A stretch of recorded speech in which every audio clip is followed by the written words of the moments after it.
Hey guys, my name is Gloria and welcome back to my channel. Sex scenes. I'm glad I got your attention. So today I want to talk about sex scenes and a particular book that I read recently that has a lot of sex scenes in it.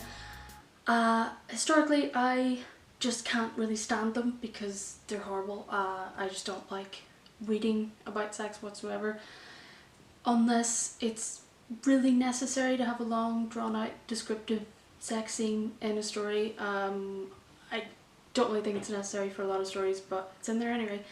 I know a lot of people enjoy them, but I just personally can't like them. They're either too clinical, like it's two robots having sex, like a robot porn or something, or then you have the literary sex scenes, which are normally just really depressing. They're normally just depressed people thinking about death while having sex, or they're really convoluted metaphors about sex that have a lot to do with the Oedipus complex, which is just, it always seems to be disturbing in some way.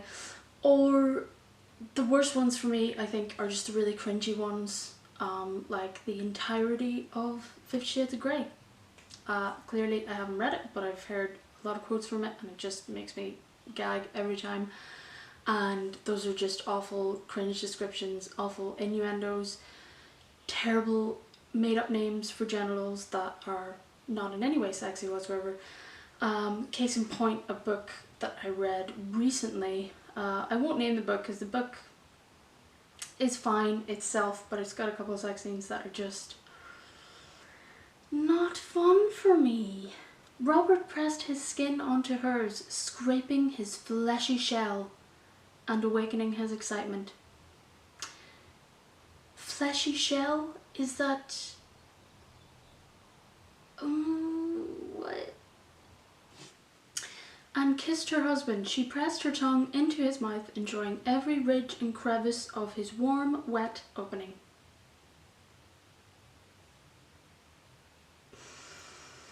No, so, not for me, those types of scenes. They are weird and gross and awful, and I'd rather have people tearing their limbs off, you know? So today I want to talk about an anthology I was sent to review from my blog, and I wasn't expecting it to be as sexual as it was, and when I started to get the inkling that it was, I was like, oh, am I gonna hate this? And it turned out I really enjoyed the anthology, and the sex scenes weren't all horrible and weird and icky. I mean, some of them were, but it all served the story, so it wasn't horrible, and I actually really enjoyed the stories despite one of my pet peeves being in there. So this one is definitely not safe for work, or as not a lot of people are really working right now. I guess it's just not safe. Or maybe it is safe. Maybe everything is safe now because you're at home. Who knows? But this is a collection of short stories by all different authors, and the main theme is animals or beasts and humans interacting with animals, or the beasts inside of ourselves. You can expect, I expected there to be a lot of furry stories in there, people dressing up as their animal spirits, or I'm not sure exactly how furries want to be described, but there are a few, not a lot, and the stories that there are in there, they weren't as I expected them to be. So there's a couple in there, but there's also there's a whole range of different stories, and I just want to talk about a couple that I really like today, and just talk about this great anthology that I really enjoyed. So I'm just going to read the blurb. The duck is here for a reason. One of the stories is about ducks in general and how they are terrible rapists. Anyone who knows about how ducks procreate, they're terribly rapey. And I usually sit on this cushion, but this actually, I realised it quite matches the cover, which should be beside my face right now. So I thought I'd give him a little bed to sit on. I actually have the duck because when we moved in, we discovered a bidet, a butt washing station in the bathroom, and we were like, you know, we're not old we're not Mrs. Bucket from Keeping Up Appearances. Mrs. Bouquet. If you don't know what that is, then I feel ancient, but so we weren't going to use it, so I was trying to think of things to do with it, so I just filled it with ducks, and I have a few massive ducks and a couple of little ducks, and at Halloween I put fake blood in it and everyone thinks it's backed up from the toilet, so good times, you know. So the blurb of this, gotta lubricate. Sit, roll over, who's a good boy? There are no good boys in this anthology, only twisted, deviant and burnt encounters with pets, people in costumes, animals who behave like humans and creatures who blur the line between the three. Violent pigs, killer ducks, horny bees and a naughty rabbit and many more fill these pages with tale after tale, T-A-I-L, of hair-raising horror. Don your fursuit, slip into your fursona and ride the dark wave of horror that is Burnt Fur. You may never go back to wearing your normal skin again. But yeah, so I was quite intrigued by that. I thought it was quite interesting.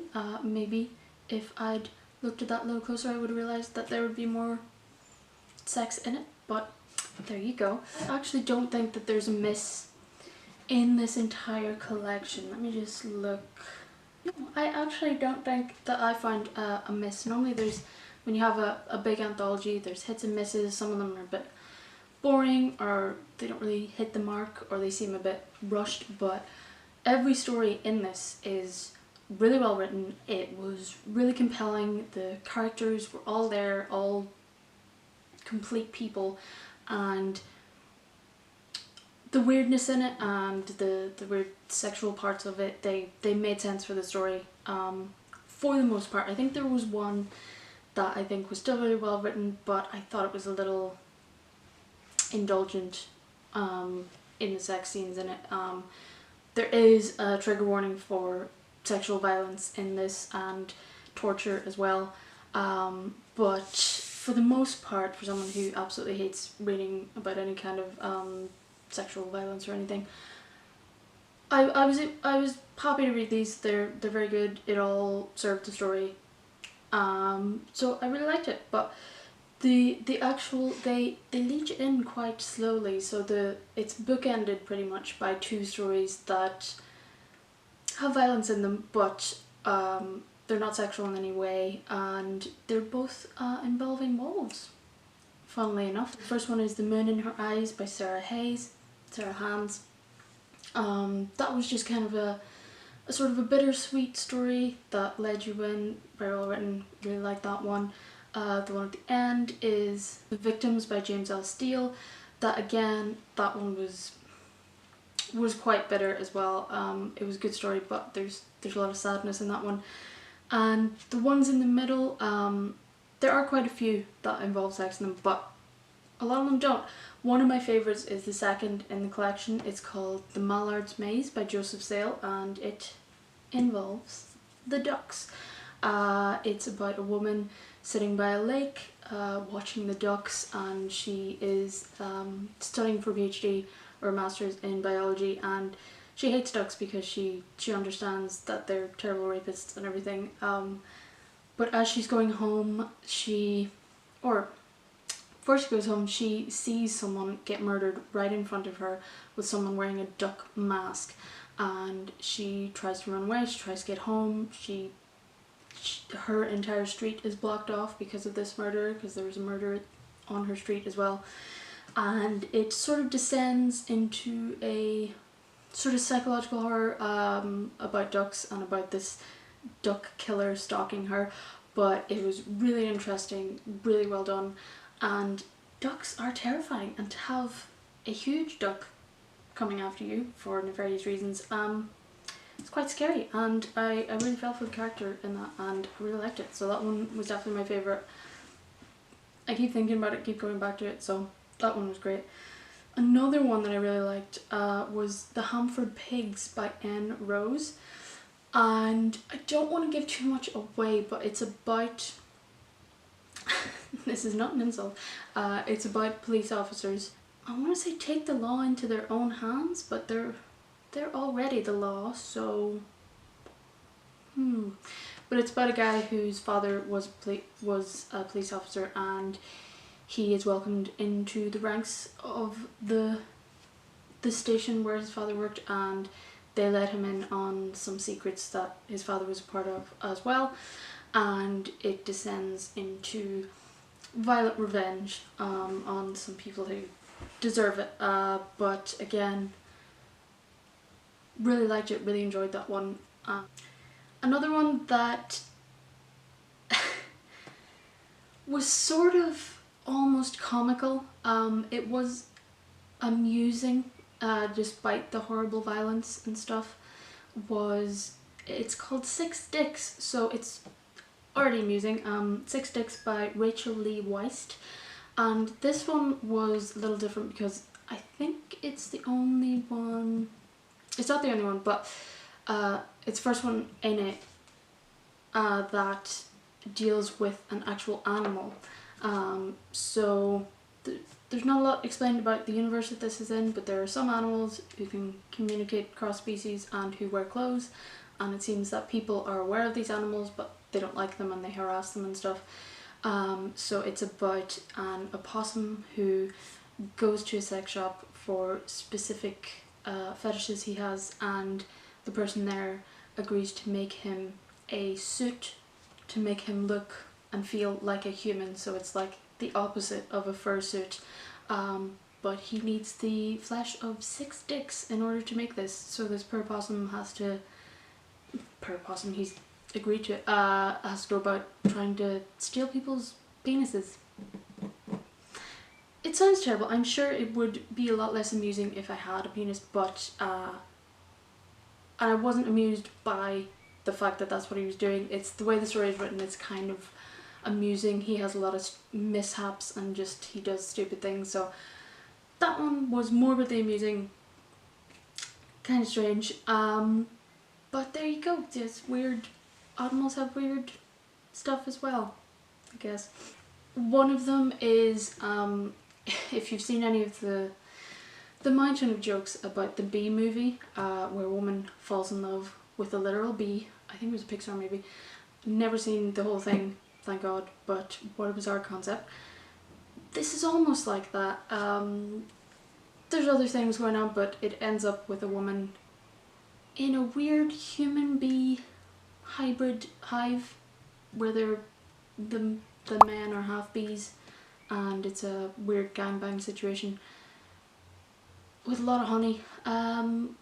It was strange, but again, I was able to get through the sex scene in it. It was well written, it wasn't too robotic, it wasn't too gross and weird, and yeah, it was alright. It was alright. Maybe I'm growing up a little bit. I don't know. 27. Took a long time. The only one that I wasn't 100% sold on, it was called 5 Nights with Teddy by Thurston Howell. It's about, this one is about a furry and a person with a fursona, and he goes to someone to be permanently transformed into his fursona, and he's kept there and he's operated on, and it goes a lot further than he wanted it to go. And it was during this, it is a horrific story, it's a horror story, and it doesn't end well for him, but during this there are some sexual things that are forced on him. The sexual scenes in this one I felt were a little indulgent, a little over the top. They were almost described as heavy, like porno scenes, but they were very much not. They were very much non-consensual, and it just jarred in my head, and I really was very uncomfortable reading that story. And I'm sure the point is to be uncomfortable, but yeah, that one, if there's any mess in this collection, it will be that one, just for the horribleness of it.